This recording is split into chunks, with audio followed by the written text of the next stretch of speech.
Hi guys, I'm your host Fazan, but welcome to my YouTube channel Fazan Cricket Official. Before getting into the detail of our today's topic, उस पर आने से पहले channel को subscribe, share को like और bell icon के button को प्रेस करना ना भूलना। सो भाई वेयर आई वॉज, ये तो बड़ा पहला सवाल तो यही बनता भाई, कहाँ पे थे आप? इतनी देर हो गई है, 2 महीने हो गए हैं भाई। फजान भाई आप किधर थे? ये तो आपके दिमाग में ये सवाल तो आता था ना। तो भाईजान हेल्थ इज वेल्थ। मेरी फैमिली में कुछ हेल्थ इश्यूज जा रहे थे. That's why I couldn't be able to impart with you guys about my cricketing point of views on Pakistan versus New Zealand series, Australia series, and even India versus England series. And half leg जो PSL किया वो मैंने I missed. अब हम आपसे कोशिश करेंगे कि डे बाय डे रोज आए और अपनी छोटी सी जो ये YouTube फैमिली है उनका हक अदा करें. अच्छा, दूसरा आज हम बात करेंगे कि सो फार PSL के अंदर जो लाहौर कलंदर की जर्नी है, I am going to discuss with you guys कि भाई वो अभी तक कैसी गई है. अच्छा यार, बड़ा प्रिसाइजली मैं आपको बता दूं कि लाहौर कलंदर ने कुल मिला के 7 मैच खेले हैं, उन्होंने 1 पॉइंट लिया है. घटिया परफॉर्मेंस जो है वो अब तक की लाहौर की क्यों है ऐसी? भाई लाहौर की इतनी घटिया परफॉर्मेंस इस वजह से है कि भाई Shaheen Afridi, Zaman Khan, Haris Rauf bad form carry कर रहे थे न्यूजीलैंड सीरीज से, और वही आपको नजर आता है. अगर मैं पहले शाहीन की बात करूं, बॉलिंग पे बात करते हैं ना, तो पहले मैं शाहीन की बात करता हूं, क्योंकि शाहीन है भाईजान इस बॉलिंग अटैक के लीडर, ठीक है ना, और वो कप्तान भी है इस टीम के. शाहीन अफरीदी, आपको याद होगा कि मैं वर्ल्ड कप 2023 से कह रहा हूं कि इसको कप्तान ना बनाओ, शाहीन को कप्तान ना बनाओ, ये हमारा एसेट है, इसको खुदा रहा इसके ऊपर प्रेशर ना डालो. वही हुआ है उसके साथ, जो उसको लाहौर कलंदर की टीम, हालांकि 2 बार उसने चैंपियन बनवाया टीम को, और तीसरी बार वो ये एक्सक्यूजेस दे रहा है कि 2 बार तो हम बने ना भाई साहब, गली मले की टीम नहीं है, दुनिया आपको देख रही है. इस तरह के बयानात अच्छे नहीं लगते शाहीन साहब. आप यहाँ पे खेलने आए हैं और इन फ्रेंचाइज ओनर्स ने आपको पे किया, ठीक है ना, तो इस तरह के बयानात आप ना ही दें कि 2 बार हम जीते हैं. भाई तीसरी बार क्या आपको जीतना मना है? डॉक्टर ने मना कर दिया आपको तीसरी बार जीतने से? ये तो आप ऐसे ही कह रहे हैं कि जैसे डॉक्टर ने आपको जवाब ही दे दिया, 2 बार जीतने के बाद आपने तीसरी बार नहीं जीतना. ये कहाँ लिखा है भाई साहब? तो आप इस तरह के बयानात से जरा इज्तनाब करें शाहीन साहब, थोड़ा सा मेच्योर बयानात दें.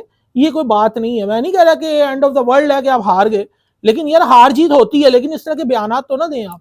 तो शाहीन का ये है कि भाई पहले 2 ओवर कमाल के करता है, आखिरी 2 ओवरों में 12 की इकोनॉमी से स्कोर खाता है, ठीक है ना, आप उसका देख लीजिए, 25-26 रन खा लेता वो आखिरी 2 ओवरों के अंदर. और भाई इफ्तिखार ने तो भाई ऐसा इनको पेला है कि पूछो ना. और दूसरा यार, कैप्टनसी में ब्लंडर्स, वो मैं अभी बाद में बात करता हूं कि उसकी एक मिसाल भी दूंगा कैप्टनसी ब्लंडर का. दूसरा जमान खान भी मार खा रहे हैं भाई साहब. हारिस रऊफ का तो आप पूछो ना, वो तो हर जगह लगे पड़ रहे हैं, ठीक है. अब एक इनके ऊपर जो है, इसका सारा इनका दारोमदार है वो जहांदाद खान के ऊपर है, ठीक है ना. वो इसके ऊपर बड़ा, ये लोग जो है ना, वो इस टाइम पे आप कह लो कि उसके ऊपर बड़ा इनका इन्हिसार है कि यार ये लड़का कुछ कर दे दे, जहांदाद खान कुछ कर दे दे हमें. और जहांदाद खान ने बैटिंग में कर भी दी है, बॉलिंग भी मुझे उसकी बुरी नहीं लगी. अगर मैं कहूं तो ये कहना गलत नहीं होगा कि लाहौर कलंदर ने एक बॉलर, मतलब एक ऑलराउंडर, एक फास्ट बॉलिंग ऑलराउंडर हमें दिया है, जैसे कि हार्दिक पांडे इंडिया के पास है. लेकिन मैं अभी कंपैरिजन बिल्कुल नहीं कर रहा कि इसकी जो मयार है वो हार्दिक पांडे जैसा है, नहीं, मैं ये नहीं कह रहा. मैं कह रहा हूं एटलीस्ट हमें ये लड़के में स्पार्क भी नजर आया है, इसकी हिटिंग एबिलिटी भी नजर आई है, तो ये एक पॉजिटिव चीज है. लेकिन यार ये एहसन हफीज कौन सी जो है ना दवा का नाम है, वो मुझे बता दो. और शाहीन उसे सिकंदर रजा से आगे भेजता है, शाहीन उसे कार्लोस ब्रैथवेट से आगे भेजता है. ये मैं एक मैच की मिसाल दे रहा हूं जहां पे पेशावर ज़ल्मी ने 211 रन लगाए, और सिकंदर रजा से पहले आपने एहसन हफीज को भेजा, कार्लोस ब्रैथवेट से पहले आपने एहसन हफीज को भेजा, और इन दोनों ने, सिकंदर रजा ने और कार्लोस ब्रैथवेट ने एंड पे 1-2 बॉलिंग खेली है, कुल मिलाकर उन्होंने 3-4 गेंदें खेली हैं.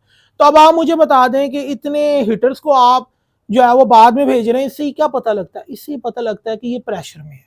ये जो डिसीजंस ले रहे हैं लाहौर कलंदर की जो मैनेजमेंट है, वो डिसीजन ले रही है, प्रेशर के अंदर डिसीजन ले रही है, जो कि इनको पे आउट नहीं कर रही चीजें. अब इनके लिए क्या वे आउट है? अभी भी ये है यानी कि लोग सवाल करते हैं, बहुत सारे टीवी चैनल्स के ऊपर भी बात होती है कि अभी भी इनके लिए कोई इस टूर्नामेंट के अंदर कोई ठंडी हवा चल सकती है, कोई ठंडी हवा का झोंका चल सकता है. हाँ जी, चल सकता है. वो कैसे चल सकता है? कि भाई पेशावर ज़ल्मी अपने बाकी के मैच हार जाए और भाई ये जीत जाए. कोई एक मैच भी पेशावर ज़ल्मी ना जीते ना अगर, तो तब इनकी कोई चांस है, क्योंकि फिर 7 और 7 पॉइंट उनके दोनों के हो जाएंगे.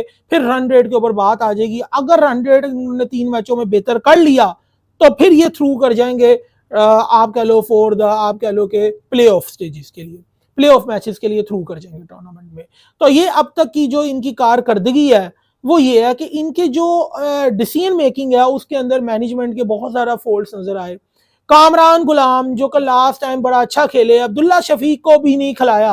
मैं हैरान हूं, कामरान गुलाम, अब्दुल्ला शफीक टूर्नामेंट के अंदर अभी तक जो है वो इतने मैचेस हो गए पर ये दो प्लेयर मुझे नजर नहीं आए। मेरे ख्याल से अभी अब्दुल्ला शफीक पीछे भी नहीं खेला, तो कामरान गुलाम को खिलाया पीछे, लेकिन अब्दुल्ला शफीक आपको नजर नहीं आ रहा। भाई फखर जमान की फॉर्म नहीं है, पैथेटिक। आप मेरे ख्याल से वो जो है ना वो इस वक्त अपनी जो फॉर्म है ना उसको वो हिट कर रहा है, और हम उसको अभी तक उसके ऊपर ये जो लाहौर की जो टीम है उसके ऊपर अभी तक जो है वो पूरा इनहसार किए हुए है।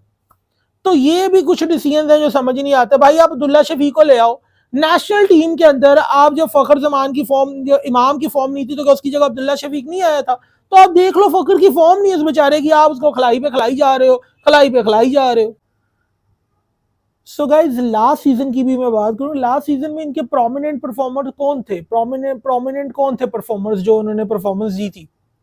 सिकंदर रजा, राशिद खान और डेविड वीजे विकेट्स ले जाते थे।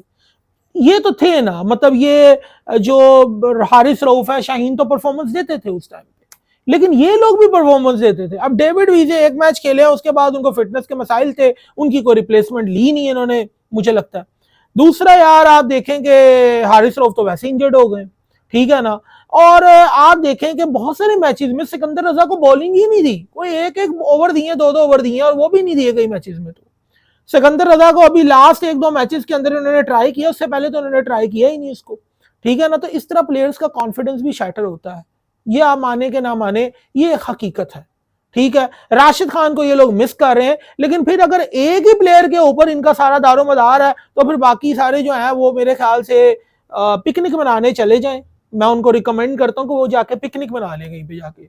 अगर क्रिकेट तो खेली नहीं जा रही तो मैं उन्हें रिकमेंड करूंगा कि किसी पार्क वगैरह में जाएं और वहां पे जाके कुछ पिकनिक वगैरह मना लें। अब वही हो सकता है इन लोगों से। बहरहाल अपनी परफॉर्मेंस को बेहतर करें, बहुत सारे ब्लंडर्स नजर आ रहे हैं। और एंड में जाते कहूंगा चैनल को करो सब्सक्राइब, शेयर को लाइक करो, बेल आइकन के बटन को प्रेस करना ना भूलना मेरे दोस्तों। Thank you very much.